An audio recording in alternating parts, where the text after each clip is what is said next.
Yo guys, what's going on? It's Speddy. In today's video, we're going to go over 5 of the best builds to use for PvP arenas. If you'd like to join my Discord server, it will be linked in the description down below. Feel free to join it. You can discuss builds you currently are using, or if you need any help with any builds or anything else in game, I'd be happy to help. So let's jump into the first build.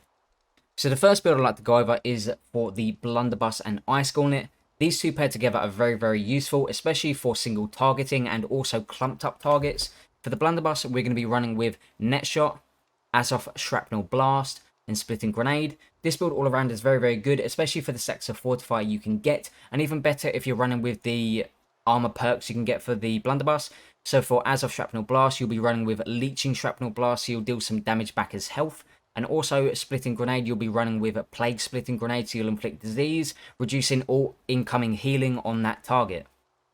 And for the Ice Gauntlet, we'll be running with Ice Storm, Ice Shower, and Entombed. So again, this one is very useful, especially with the Ice Shower. If you've got one single target you're going for, or clumped up targets together, you'll inflict Rend as well. So this build altogether is very good for arenas. I'd also run the Blunderbuss Ice Gauntlet as either light or medium. You can run it as heavy, but you'll deal a lot less damage, so medium and light are the sweet spot. And the second build I'd like to go over is for the Ice Gauntlet and Void Gauntlet. You can run this as either light, medium, or heavy. It just depends on which one you'd prefer. If you'd prefer your dodge rolls, or if you'd prefer a bit more survivability and taking more damage. So for the Ice Gauntlet, we're going to have the exact same perks as before. We're going to be running Ice Storm, Ice Shower, and Entombed.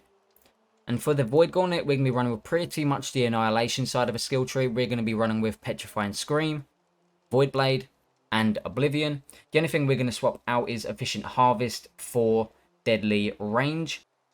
And this Void Gauntlet build is very good for your roots and your debuffs. You've also got your main DPS ability, your Void Blade. So it depends on which way you want to use your combo. Some people scream into the Oblivion, into the Void Blade.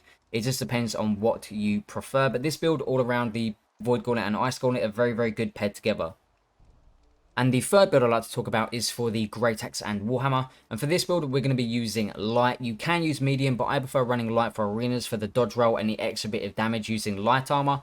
For the Great Axe, we're going to be running with Charge, Maelstrom, and Gravity Well. And for the Warhammer, we're going to be using Armor Breaker, Shockwave, and Path of Destiny. You can change Shockwave for Wrecking Ball if you'd prefer. It depends on personal preference, but I do prefer Shockwave. And the fourth build on the list is for a light DPS Fire Staff and Ice Gauntlet.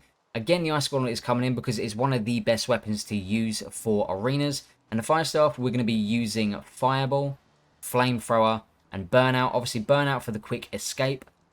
Flamethrower is one of the best abilities to use in arenas. Its damage is insane, especially as a light mage. And with the Pyro Dancer, you have no cooldown on the ability, so you can just dodge roll back into a flamethrower if someone tries stunning you to escape your flamethrower.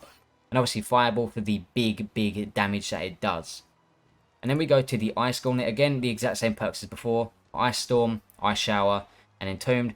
Now these two paired together are very good for DPS, especially if you can Ice Shower your target into a Flamethrower, even into a Fireball as well. You'll deal a lot of damage. You've also got Burnout as your quick escape and Entombed as your shield.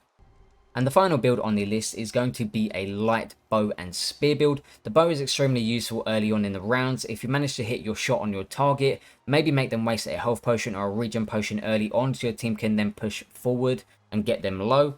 The bow, we're going to be using Poison Shot, Evade Shot, and Penetrating Shot. This is going to be extremely useful for pushing your targets early on, getting them as low as you can to then push forward with your spear. And for the spear, we're going to be running with Perforate, Skewer, and Vault Kick. So with Vault Kick, you have a stun. With Perforate, you have a rend. And with Skewer, you have a bleed as well. And it can also be a gap closer or an evading getaway ability. The bow and spear in arenas work well together. You have your long distance shots with the bow and your short distance with the spear. So that will do it for this video. Let me know what build you're running in arenas in the comments down below. I'm just going to throw some honorable mentions in now that didn't quite make the list. Firstly, we have the Life Staff and Rapier. We also have the Spear and Rapier, and we have the Sword and Shield and Blunderbuss.